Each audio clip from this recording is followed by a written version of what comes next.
Hi guys. I wanted to read this book, Never Look Down, to you guys. It's a kid's book. It's a little long, so just bear with me. Um it's about dystonia and learning more about it. All right. So let's get started. Jack and his little brother Joey like to play together. They especially like to build things with Legos. The other day, while Jack and Joey were playing, Jack accidentally knocked the tower over. Joey just built.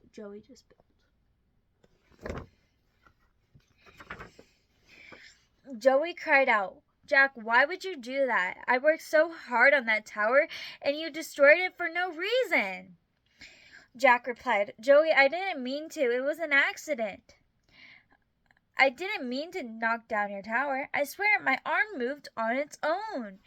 "I don't believe you," shouted Joey. "I'm telling Mom. Mom! Jack knocked over my Lego tower, and he says his arm just did it on his own." Jack's mom asked, "What happened?"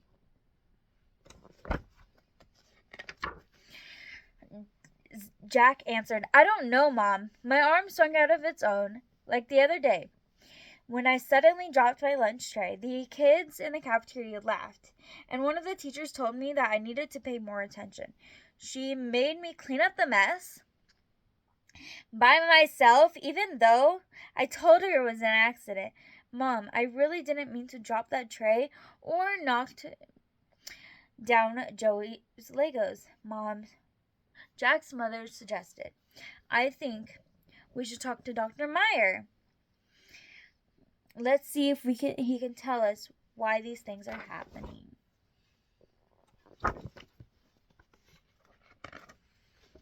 Dr. Meyer examined Jack. He listened to his heartbeat, took his temperature, and looked into Jack's eyes and throat. Then he asked Jack if he had trouble carrying things, writing, or playing. Jack said that sometimes his arm would shake out of control when he played basketball or playing some games on the Wii. After the examination, Dr. Meyer told Jack and his mother that Jack needed to see a special doctor called a neurologist.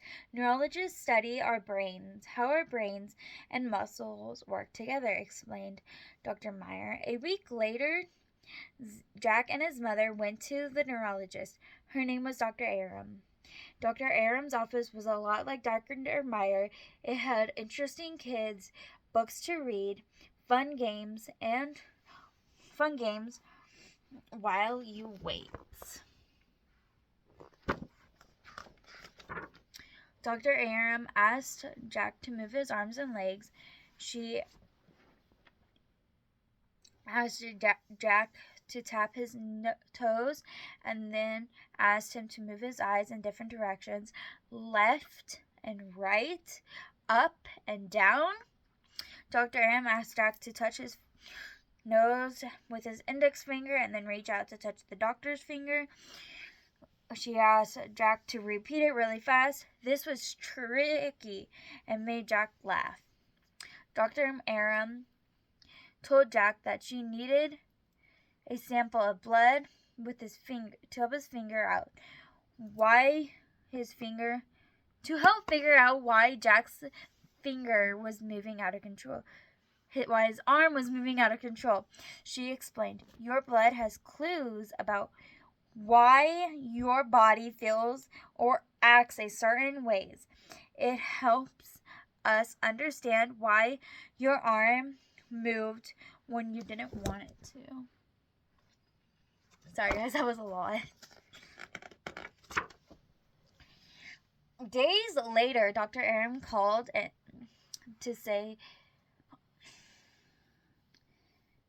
revealed that Jack had something called early onset dystonia.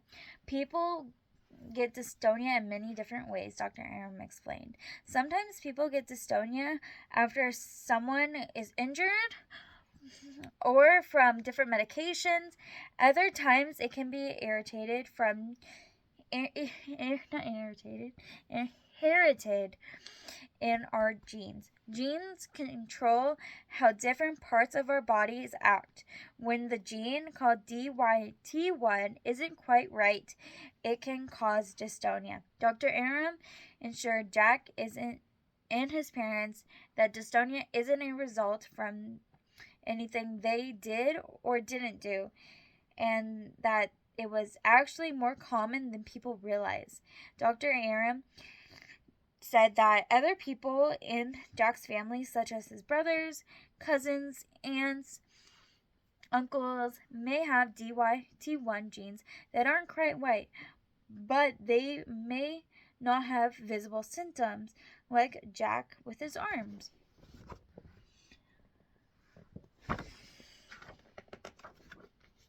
Dr. Aram explained that Jack will probably have dystonia for the rest of his life, and that dystonia could affect other parts of his body. However, she told Jack that his body, that there are different types of treatments and tools that can help his control his dystonia. Dr. Aram explained that dystonia would need medicine, that he would take medicine every day.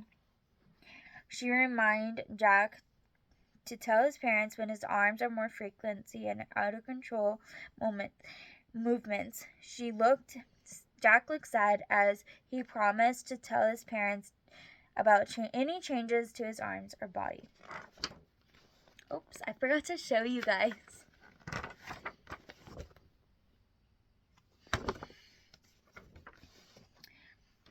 Jack, don't be sad, said Dr. Aram. You still can build with Legos, learn at school, and play all kinds of sports. At times, you need to figure out ways to work around your dystonia, but you still can do pretty much anything. Jack's mother asked Dr. Aram about medical research about being done and available resources to help families that are dealing with dystonia. Dr. Aram noted that a lot of really smart people were looking for ways to deal with and cure dystonia.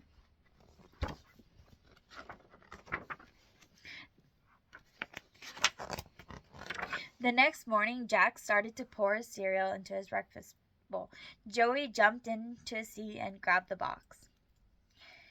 Jack, let me help you, so that you don't spill it, Joey insisted. Joey, I know that you're trying to help me, but I need to learn how to do things on my own. Thanks, but I can do this. I promise to ask you if I need help, Jack replied gracefully.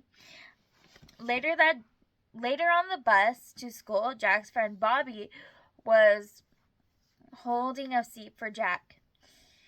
After Jack sat down, he told Bobby about his visit to Dr. Aram and all things he had learned about dystonia.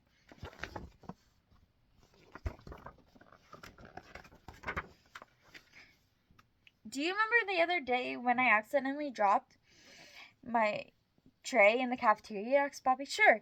I remember some kids laughed and the teacher made you clean it up. You looked embarrassed, said Bobby. I was, admitted Jack. But now when things like that happen in the future, I'll know it's not really my fault because of my dystonia, Jack noted.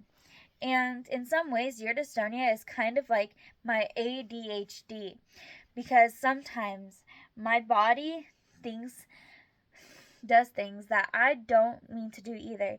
Bobby realized, I know that many people that think that we are doing bad things on purpose, they don't know that we have hidden disabilities.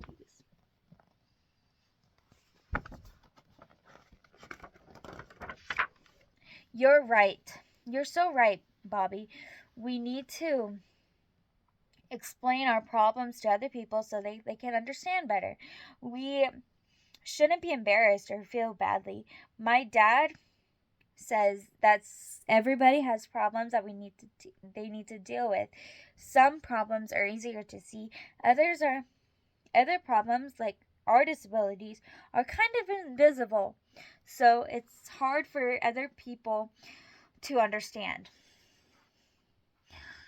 Jack, it's awesome having a friend like you that understands and can help. We definitely can't let anything or anybody get in our way, Bobby said proudly. I totally agree. We can help one another with. We should never look down, Dr. Aram said. We may have to figure out how to do things a little differently or just ask for help.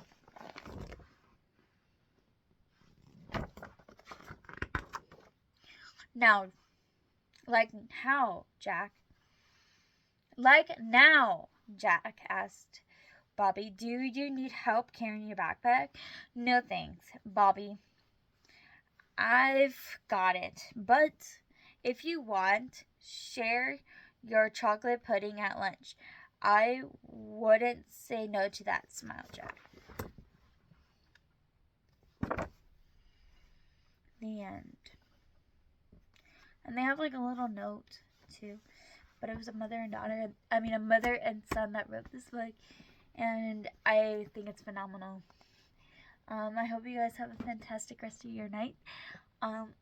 Ooh. I might have to stretch because my legs are starting to hurt. But just know that no matter what you're going through, there's always light at the end of the tunnel. And never look down. I hope you guys enjoyed my reading. And I hope you stick to watch it. I know it's a longer video than normal, but bye.